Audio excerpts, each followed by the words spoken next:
ఏం పని చేస్తావు నువ్వు? ఎక్కడ? కరెంట్ ఆఫీస్ లో. ఏం పని చేస్తావు కరెంట్ ఆఫీస్ లో? ఎంత వస్తుంది నీ జీతం?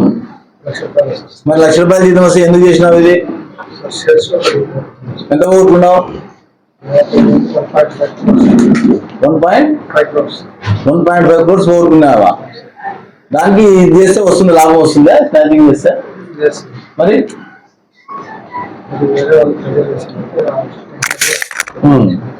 ఎందుకు ఎందుకు దీని ఈ మార్గం ఎందుకు ఎంచుకున్నావు? అదే సులభమనా లేకపోతే పోలీసులు పట్టుకోలేరనా? మరి ఏదో ఒకటి ఆలోచన వచ్చిండాలి కదా, ఇదే ఎందుకు చేయాలనుకున్నావు? 9 గంటలకు కాలేజ్ గ్రౌండ్ అరెస్ట్ చేసి విచారించగా అతను నేరం చేసినట్లు ఒప్పుకున్నారు. అతని వద్ద నుండి ఇంపాక్ట్ ప్రాపర్టీ గోల్డ్ చైన్, అతని నేరానికి ఉపయోగించిన కత్తి కూడా స్వాధీనం చేసుకోవడం జరిగింది. అయితే విచారణలో ఆసక్తికరమైన అంశం ఏమంటే అతను ఏపీ SPDCL కదిరిలో సీనియర్ అసిస్టెంట్ గా పనిచేస్తున్నాడు.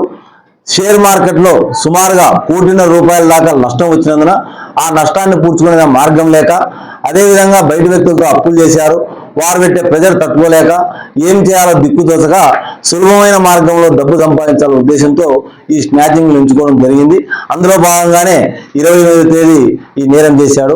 నేరం చేసిన వెంటనే 2 రోజుల లోపలనే ఆధారాల మేరకు డిటెక్ట్ చేయడం కూడా జరిగింది. అదేవిధంగా మరుసటి రోజు కూడా అతను 28 అక్కడ చేసినాడు. 29 మనం కాలేజ్ గ్రౌండ్ నుంచి తార్ రోడ్డు ఉంది, అక్కడ ఒక మహిళ మీద కూడా అటెంప్ట్ కూడా చేసినాడు. వీటన్నిటి ఆధారాల మేరకు అతన్ని అరెస్ట్ చేయడం జరిగింది.